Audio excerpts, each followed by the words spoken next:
Gracias. ¿Quién de vosotros ha visto estas películas? ¿Quién las reconoce? A ver, manitas arriba. Me imagino que todos, o una, o seguramente las dos. Mirad, la película de Tiburón, en 1975, despertó una pandemia global de selacofobia, una enfermedad hasta entonces no diagnosticada, que era el miedo a los tiburones. Nos presentó a los tiburones, sobre todo al tiburón blanco, como una bestia monstruosa, como un monstruo sediento de sangre, devoraniños, que hundía barcos, y estaba justificado empezar a matarlos a mansalva. Había que matar al monstruo, y eso está en nuestras historias, en nuestro ADN. Años más tarde, en 2003, Disney, Pixar, nos mostró Buscando a Nemo, nos enseñó la magia de los arrecifes de coral, nos enseñó una riqueza, una biodiversidad, una fauna llena de colores, de texturas, de emociones, y nos apuntaba un poquito qué es lo que pasa cuando los seres humanos nos metemos en los arrecifes y nos llevamos a una criatura para meterla en nuestro acuario de dentista.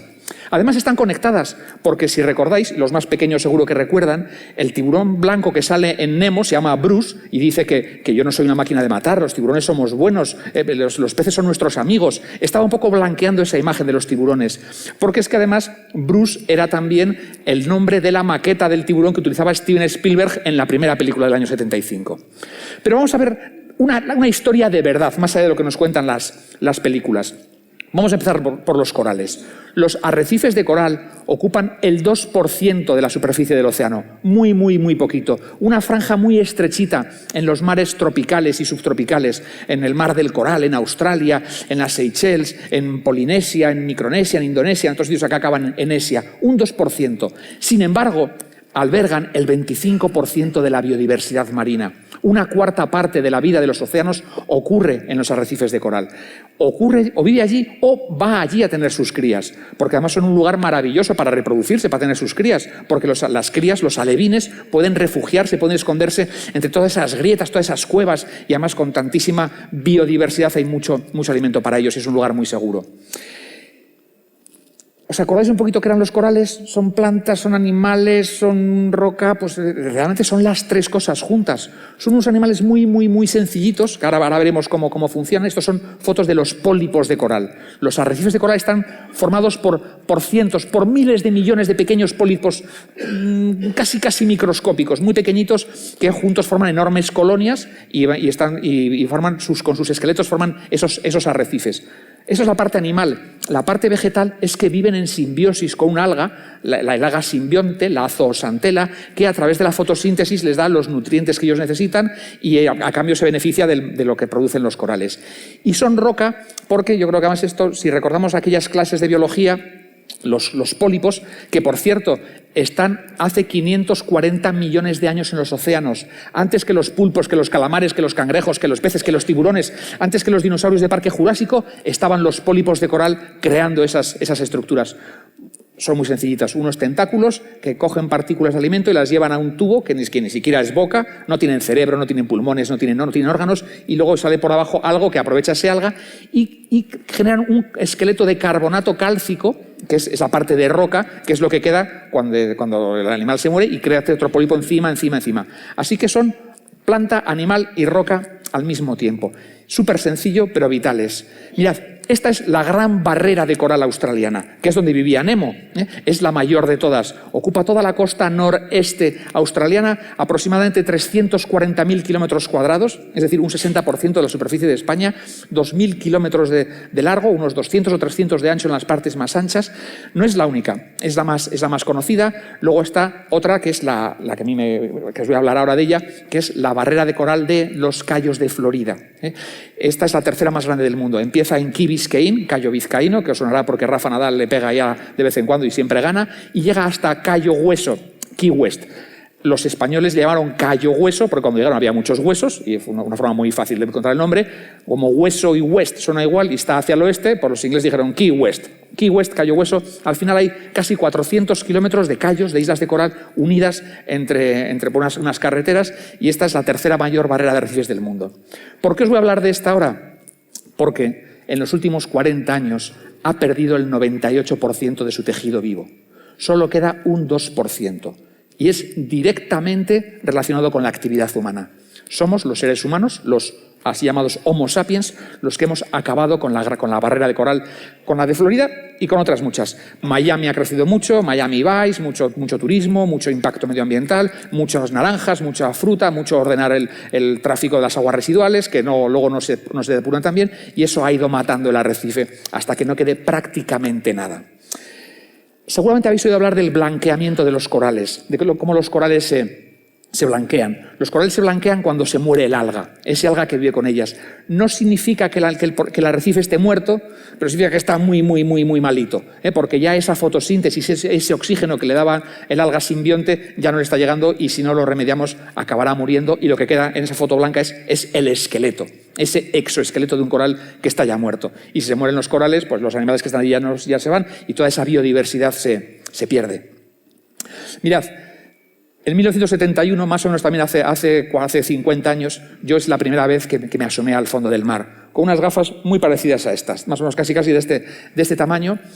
No fue en Australia, fue en el Mar Menor, en Murcia, otro mar que está muerto, que hemos matado por el impacto de la actividad humana. Y sí que recuerdo perfectísimamente aquella primera vez que me asomé debajo de la línea de la superficie. Dicen que las emociones son el superglue de la memoria. Desde luego debió ser muy emocionante porque lo recuerdo vivamente. Porque además vi un caballito de mar y luego había una estrella de mar y montones de pececitos que yo creo que tan curiosos ellos hacia mí como yo hacia ellos, que se acercaban hacia mí. Y ese día supe que quería estar debajo del agua, que donde más a gusto me sentía era debajo del agua. Y por suerte pues he podido practicarlo. Lógicamente luego me emborrachaba con los documentales de Cousteau y del Calipso y todo lo que tenga que ver con el mar. Y esa otra foto que veis en el 2018 es en las Molucas, en las Forgotten Islands, las islas olvidadas, justo en el Indo-Pacífico, cerca de Papúa Nueva Guinea, donde se junta el Índico y el Pacífico, y probablemente porque se juntan esos dos mares es la mayor fuente de biodiversidad y la mayor fuente de corales más variados, duros y blandos del planeta. Teóricamente son las islas olvidadas, pero también ahí hemos encontrado mucho plástico, mucha pesca con explosivos, muchas redes perdidas, en fin, bastante impacto humano. Por suerte, los seres humanos que han sido parte del problema pueden ser parte de la solución, están siendo parte de la solución. Y os presento al doctor Vaughan. Vaughan, como el de los cursos de inglés de la radio y de la tele, este es el fundador de una fundación, Plant a Million Corals, plantar 1 millón de corales, que tiene su base ahí en Florida. Trabaja en las Bahamas, en el Belice, en Aruba, en otros lugares del Caribe. Hay otras fundaciones por el estilo en Australia que lo que están buscando es plantar corales, replantar corales. Eso mismo que hacemos en España en los bosques quemados, bueno, en España, en el mundo, sobre la superficie, en los bosques quemados, en la desforestación, de recuperar plantas y árboles, pues se pueden plantar los corales. Es algo más complicado y os voy a explicar cómo se hace, cómo la tecnología está sirviendo para restaurar la parte del planeta que no vemos, la parte que está por debajo de la superficie del océano. Hay mucho trabajo de campo debajo del agua, hay mucho trabajo de campo también en institutos oceanográficos, como este de la fotografía, que tiene sus tanques, sus piscinas, sus laboratorios.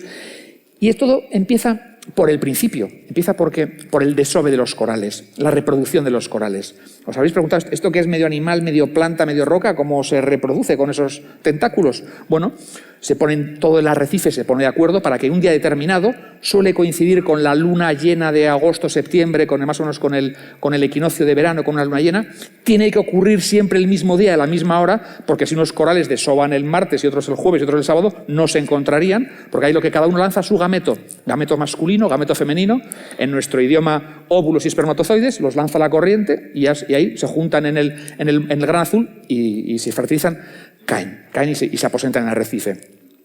Lo que están haciendo estos científicos es que unos días antes van con unos escáneres 3D a ver qué corales están embarazados, a ver si tienen gametos o no tienen gametos, y les ponen unas enormes bolsas para recoger esos gametos, esos óvulos, por entenderlos. Una vez que esa misma noche los han recogido, están pendientes y toca ir a bucear todas las noches a ver el día que ocurre, lo llevan al laboratorio y empieza un trabajo fascinante de fecundación in vitro. de polinización cruzada, de juntar gametos masculinos y femeninos de distintas variedades. Porque claro, las que se ocurren justo en ese arrecife ya sabemos lo que va a pasar con ellas, pero están buscando especies más resilientes al cambio climático, que soporten mejor la acidificación de los océanos y especies con aguas más cálidas. Traen gametos de Bonaire, de Curazao, de Aruba, de Puerto Rico, de sitios en los que el agua es más cálida para hibridarlos. Lo mismo que hemos hecho siempre con las especies de perros, con las razas de perros y con las razas de vacas y con las de gallinas, para que sean más productivas o más resistentes. Lo que nos enseñó Mendel con los guisantes lisos y rugosos y los ratones blancos y negros. Bueno, pues toda esta ingeniería genética, analizar el ADN para seleccionar aquellos fenotipos, aquellos genotipos que sean más resilientes y más fuertes. Luego llega el momento de llevarlos al océano. Una vez que se han criado en esos laboratorios, se llevan al océano. Es muy importante que estén en mar abierto, que se aclimaten a sus condiciones. Ojo, estos lugares parecen árboles de Navidad, son ramas de coral que están creciendo, son súper secretos porque habría mucha gente muy interesada en ir a llevarlos para luego venderlos a la industria de los acuarios, una industria que mueve muchísimo dinero.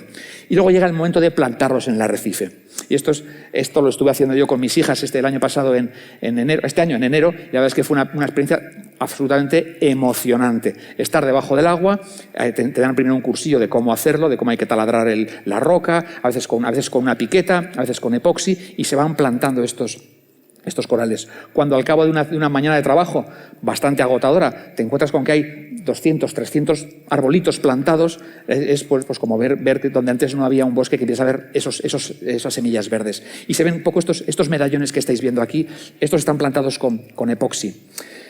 A veces se crean estructuras que permitan que los animales se escondan por debajo. No tenemos cientos de millones de años para volver a crear toda esa ciudad desde los cimientos, y esto ya permite que la biodiversidad vuelva y que esos alevines vuelvan a reproducirse y a esconderse y a crecer en ellos, y que circule también el agua, los nutrientes, etc.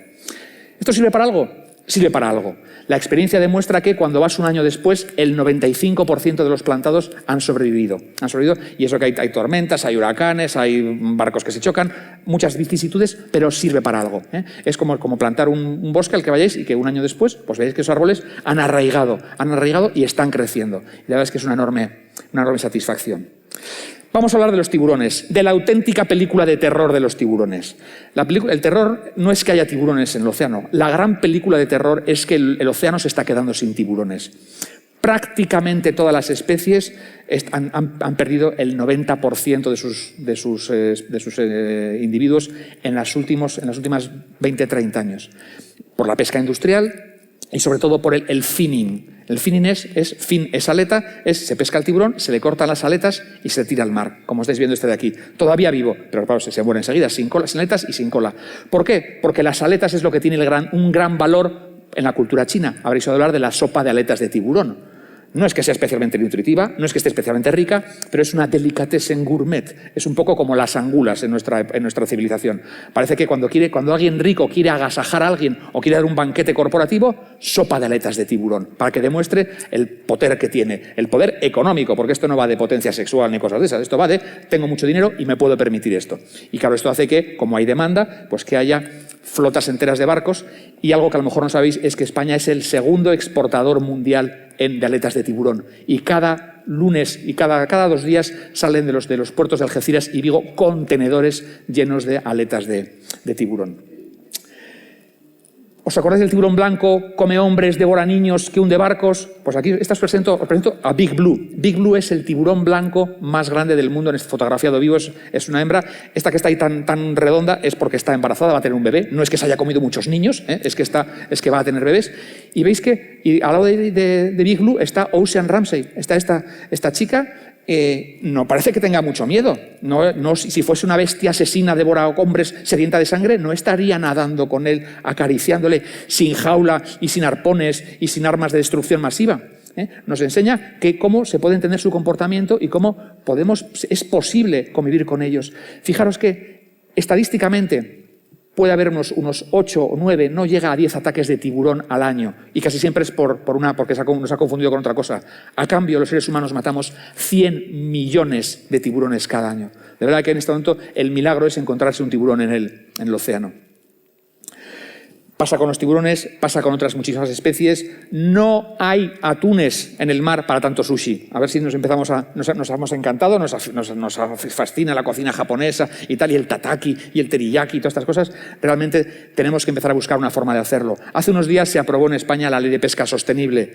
No existe ese concepto como pesca sostenible. Tenemos que reinventar un montón de hábitos. Por suerte también la tecnología está ayudando y hoy se puede imprimir sushi, imprimir salmón con impresora 3D sin tener que ir a pescarlo al océano. ¿Recordáis al capitán Cousteau? Tenía esta lección: People protect what they love. La gente protege aquello que ama, solamente ama aquello que entiende y solamente entiende aquello que le explican. Por eso me dedico en gran parte a divulgar este conocimiento de los océanos. Esto me permite sentirme como aquel niño que quería ir en el Calipso y comentar y divulgar la importancia que tiene cuidar los océanos, ser parte de los océanos y, sobre todo, esta es la idea que quería transmitiros: hacer lo que se pueda, con lo que tengamos. No esperemos que otros lo hagan, porque estamos en un momento en el que o somos parte de la solución o, si no, vamos a ser parte del problema. Muchas gracias.